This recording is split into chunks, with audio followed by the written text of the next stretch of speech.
فأنا ناصح لإخواني بالصدع بالحق. تبيض وجوههم، السكوت في مسألة الحزبية يضرها، فاصدع بما تؤمر وأعرض عن المشركين.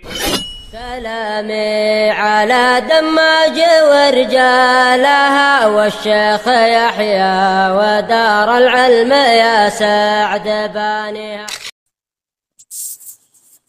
بسم الله الرحمن الرحيم. Alhamdulillah wassalatu wassalamu ala Rasulillah wa ala alihi wa sahbihi wa man wala. Kita lanjutkan kajian tafsir kita. Sekarang kita masuk pada ayat yang ke-22 dari surat Al-Maidah, di mana Allah Subhanahu wa taala mengatakan,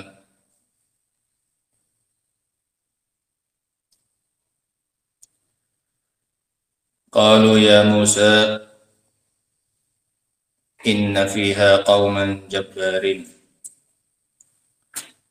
Mereka mengatakan, siapa ini? Bani Israel. Mereka mengatakan sesungguhnya di dalam apa? Al-Ardal Muqaddasah, negeri yang disucikan. Sesungguhnya di dalam negeri tersebut terdapat orang-orang yang kuat-kuat, tinggi besar, kuat. Ini maknanya jabbar. Rajulun jabbar idza kana tawilan, aziman, qawiyan, syadidan. Ini maknanya apa? Jabbarin. Menunjukkan apa ini? Ngecut. Nah, menghadapi orang yang badannya besar aja apa? Takut. Padahal sudah dijanjikan apa? Kemenangan. Nah, hanya melihat badannya saja sudah ciut, sudah gentar. Wa inna lanadkhulaha hatta yakhruju minha, dan kami enggak akan memasukinya sampai mereka keluar darinya.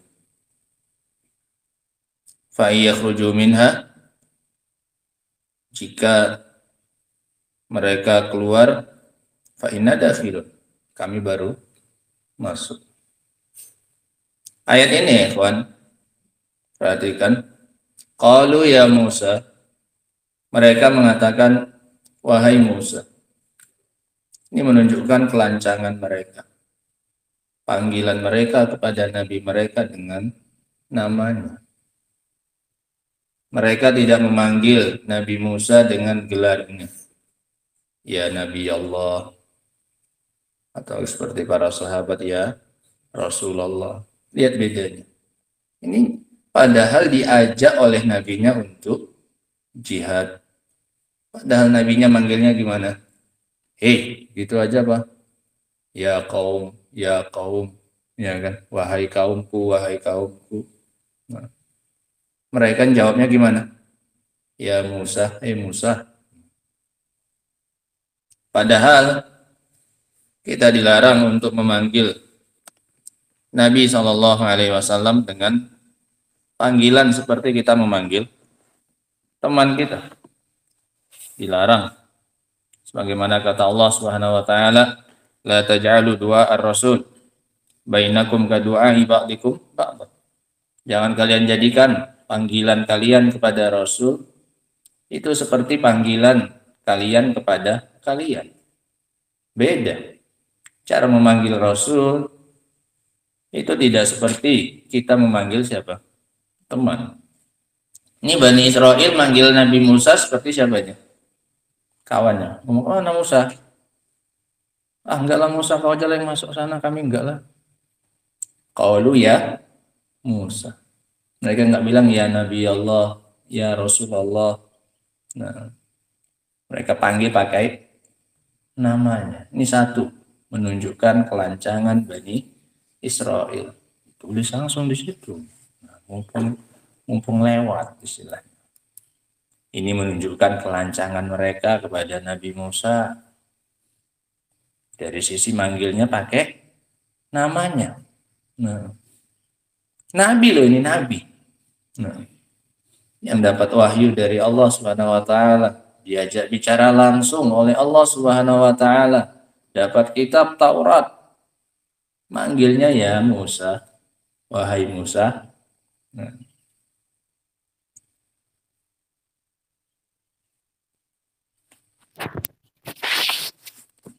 Inna fiha qauman jabbarin, sesungguhnya di dalamnya terdapat orang-orang yang kuat. Mereka lebih takut kepada manusia yang ada di dalam negeri tersebut daripada kepada Jabbarus samawati wal ard. Siapa? Allah Subhanahu wa taala. Daripada zat yang menaklukkan langit-langit dan bumi. Mereka lebih takut kepada Al-Azim, Al-Akbar, zat yang maha agung, zat yang paling besar, yaitu Allah Subhanahu wa taala. Sebagaimana yang disebutkan oleh Imam Ibnu Qayyim rahimahullahu taala. Wa nasu qudrata jabbari samawati wal ard, kata beliau, mereka lupa dengan kebesaran kekuatan penakluk langit-langit dan bumi. Alladzi yuzillul jababirah li ahli ta'ati, yang mampu menaklukkan orang-orang yang kuat dan tinggi besar, yang berkuasa di muka bumi kepada orang-orang yang taat kepada Allah Subhanahu wa taala. Sebesar apapun, sekuat apapun, tunduk. Nah, kemarin nggak belajar apa? Dari kisahnya siapa? Fir'aun. Kurang kuat apa pasukannya? Kurang besar apa kerajaannya? Dengan begitu mudahnya Allah tunduk. Tapi ini memang menunjukkan sifat pengecutnya Bani Israel. Nah, lebih takut kepada manusia daripada kepada Allah Subhanahu wa taala. Wa kana khaufuhum min ulaikal jabbarin alladzina nawasihim bi yadillah a'zam min khaufihim minal jabbaril a'la subhanahu. Ketakutan mereka kepada jabbarin, orang-orang kuat yang ada di dalam negeri tersebut, lebih besar rasa takut mereka daripada takutnya mereka kepada al-jabbar al-a'la, jabbar yang paling tinggi. Siapa? Allah Subhanahu wa taala. Wa kanu asyad rahbatan fi sudurihim minallah. Sehingga takutnya mereka kepada manusia lebih besar daripada takutnya mereka kepada Allah Subhanahu wa taala. Kemudian kata mereka, inna lanadkhulaha hatta yakhruju minha. Sesungguhnya kami tidak akan pernah memasukinya sampai mereka keluar. Ini ya ikhwan, mereka terang-terangan menyelisihi perintahnya Nabi Musa. Terang-terangan mereka menolak ajakan Nabi Musa alaihi salatu wassalam. Terang-terang mereka bermaksiat dan menyelisih perintahnya. Dan itu mereka kuatkan. Sayangnya. Dengan sekian banyak penguat. Mau nyelisih kok pakai apa ini? Penguat. Mereka tunjukkan penolakan mereka ini dengan beberapa penguat. Yang pertama, penguatannya adalah pakai muqaddimah, pakai basa-basi, pakai batu loncatan, gak langsung ke tujuan. Mereka gak langsung bilang, gak. Mereka ngeles dulu. Apa mereka bilang? Inna fiha qauman jabbarin. Ini kan bahasa halus sudah, penolakan. Mereka kan gak bilang enggak. Belum ada mereka bilang. Mereka cuma bilang, ngasih tahu sesungguhnya di dalamnya ada orang-orang yang kuat. Ini satu, pakai muqaddimah, pakai pendahuluan. Nah, seolah-olah ngasih uzur untuk siapa? Seolah-olah ingin ngasih uzur untuk diri sendiri. Nah, kami punya alasan kalau kami nggak mau masuk. Kenapa? Di dalamnya ada orangnya kuat-kuat. Ini satu. Berusaha ngasih uzur. Kalau udah memaksiati, kalau udah nggak taat, kalau udah melanggar, ya sudah, akui. Itu Itu kan lebih gentleman. Iya kan? Lebih jantan. Nggak usah apa? Ngeles. Nah, di dalamnya orangnya kuat-kuat gimana mau masuk? Nah, bilang aja kamu nggak apa ini? Nggak mau, sudah. Nggak usah ngeles. Ini satu. Yang kedua, mereka pakai inna. Yang maknanya apa? Untuk menguatkan. Inna, sesungguhnya. Benar-benar kami tidak apa ini? Masuk. Pakai inna. Nah, udah nggak mau, pakai apa lagi? Sungguh-sungguh pula itu. Nah, kalau nggak mau, kalau maksiat, jangan sungguh-sungguh. Supaya ada kemungkinan untuk tidak dikerjakan pelanggaran itu. Ini udah melanggar, pakai apa? Menguatkan pula. Sungguh, aku benar-benar akan apa? Melanggar. Inna, pakai penguat. Nah, kami benar-benar nggak akan apa? Masuk. La ilaha illallah. Ini ibaratnya kambing ini ditarik malah apa ini? Mundur.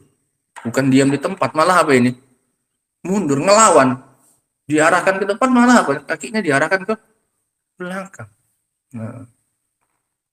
Yang ketiga, pakai lan yang menunjukkan masa sekarang dan akan datang.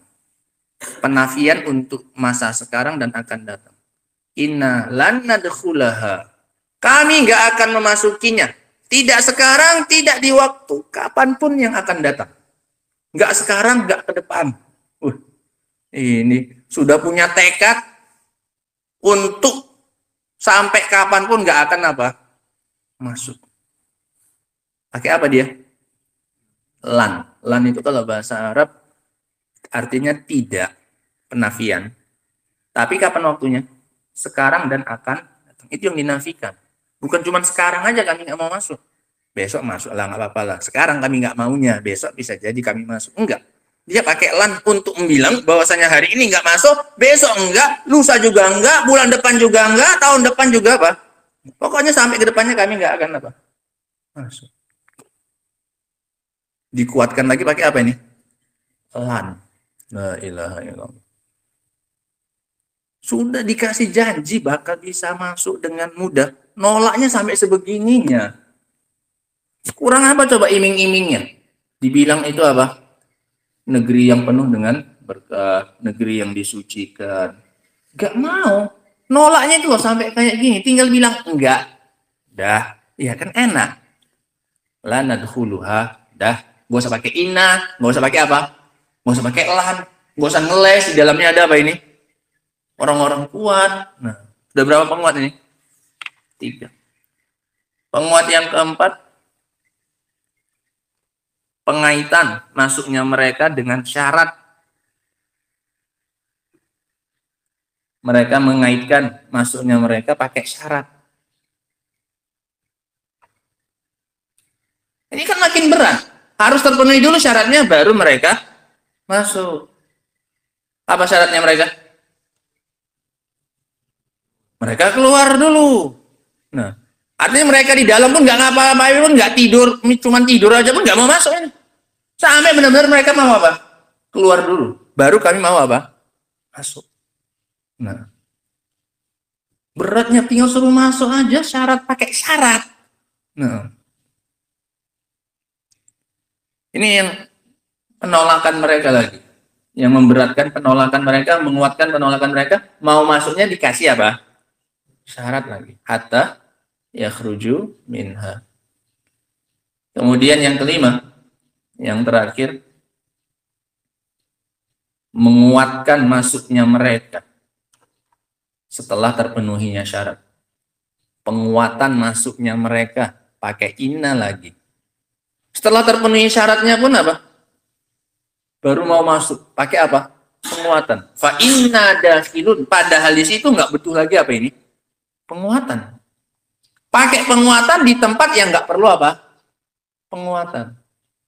Orangnya udah keluar pun mau masuknya aja pakai sosok apa ini? Kami benar-benar akan apa? Orang udah apa? Udah keluar kok, tinggal apa ini? Ngapain lagi kamu sok-sokan apa? Kami benar-benar akan apa ini? Masuk. Padahal udah apa? Udah keluar. Nggak perlu dikuatkan, kamu bakal apa ini? Tinggal melangkah dengan santainya saja pun tinggal apa ini? Udah selesai. Ini malah sok-sokan pakai apa? Fa inna dakhilun. Mau cakapnya si Rizky aja pun udah nggak ada siapa-siapa pun tinggal apa ini? Lari aja pun, bawa mainannya pun masuk. Nggak ada lagi yang menghalangi, nggak ada lagi apa-apanya, sudah. Tapi mereka malah pakai apa ini? Inna. Seolah-olah berat sekali, sehingga harus dikuatkan. Mau masuknya pakai apa ini? Inna. Fa inna dakhilun. Wih. Kayak masih ada aja penghalangnya. Nah, ini 5 penguat untuk apanya? Untuk penolakan mereka. Mau nolak permintaan Nabi Musa untuk diajak jihad sama-sama aja sampai kayak gini, menguatkan penolakannya dan keengganannya. Nah, sudah panggilannya lancang, ya Musa, kebanyakan cincong. Nah, apa cincong? Right. Hah? Apa cincong? Oh, tahu juga. Sampai ke sana juga bahasanya. Banyak bicara. Nah, padahal mau maksiati nabinya. Padahal mau melanggar perintah nabinya. Nah, Allah musta'an. Kita baca terangan dari Syekh Abdurrahman bin Nasir. Paham makna ayat ini ya? Qalu ya Musa inna lan nadkhulaha. Ya, qalu ya Musa inna fiha qauman jabbarin. Wa inna lan nadkhulaha hatta yakhruju minha fa yakhruju minha fa inna dakhilun. Qala Syekh Abdurrahman bin Nasir As-Sa'di rahimahullah, faqalu qaulan yadullu ala dha'fi qulubihim. Maka setelah diajak oleh Nabi Musa, mereka pun mengatakan ucapan yang menunjukkan atas lemahnya hati mereka, dha'fi qulubihim wa khawari nufusihim, dan lembeknya jiwa-jiwa mereka, wa adam ihtimamihim bi amrillahi wa rasulih, dan tidak perhatiannya mereka dengan perintah Allah dan Rasulnya. Ya Musa, lancang. Inna fiha qauman jabbarin syadidil quwwah. Syadidil quwwah. Orang yang kekuatannya besar. Wasyaja'ah, para pemberani.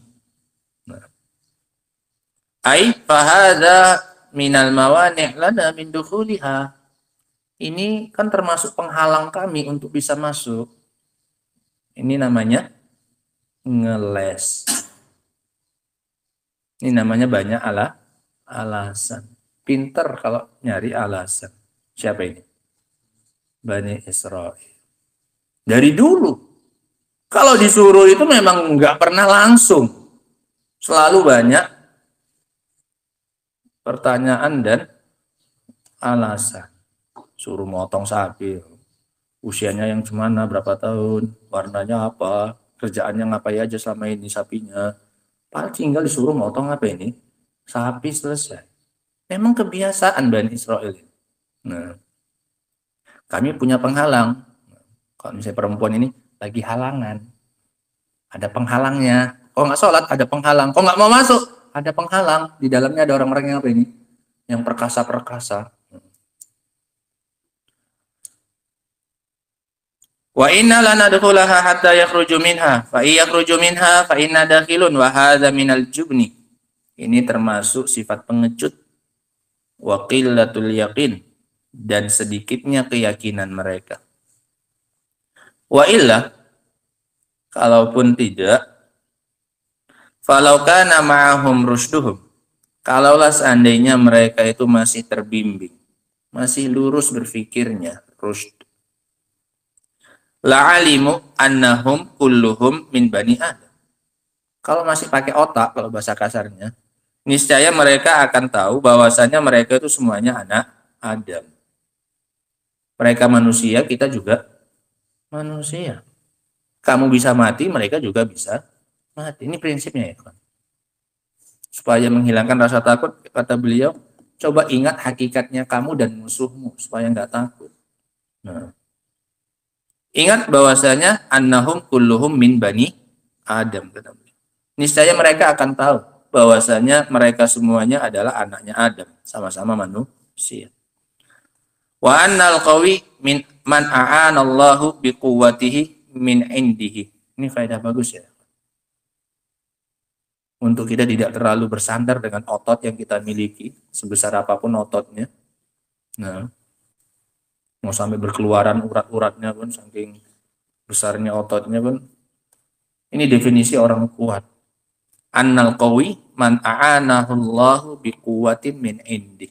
Orang yang kuat adalah orang yang dibantu oleh Allah dengan kekuatan darinya. Dari siapa? Dari Allah. Sehingga jangan tertipu dengan faktor kekuatan internal dari dalam diri sendiri. Yang kuat itu adalah orang yang dapat kekuatan dibantu oleh Allah dengan kekuatan dari sisi siapa? Allah Subhanahu wa taala. Bani Israel terpaku dengan kekuatan apa ini? Fisik. Mirip kayak orang-orang apa ini? Munafikin. Nah, kalau kamu lihat mereka, kamu akan dibuat takjub dengan apanya? Badannya. Nah, badannya kekar-kekar. Tapi nggak ada apanya? Isinya, kopong. Imannya kosong. Nah,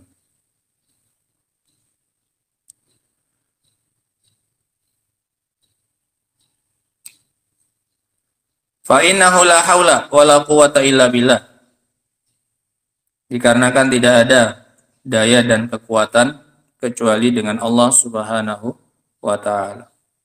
Wala alimu annahum sayunsurun alaihim, dan mereka pasti akan tahu bahwasanya mereka akan ditolong, yunsurun, atas musuh mereka. Id wa'adahumullahu bidzalika wa'dan khassan.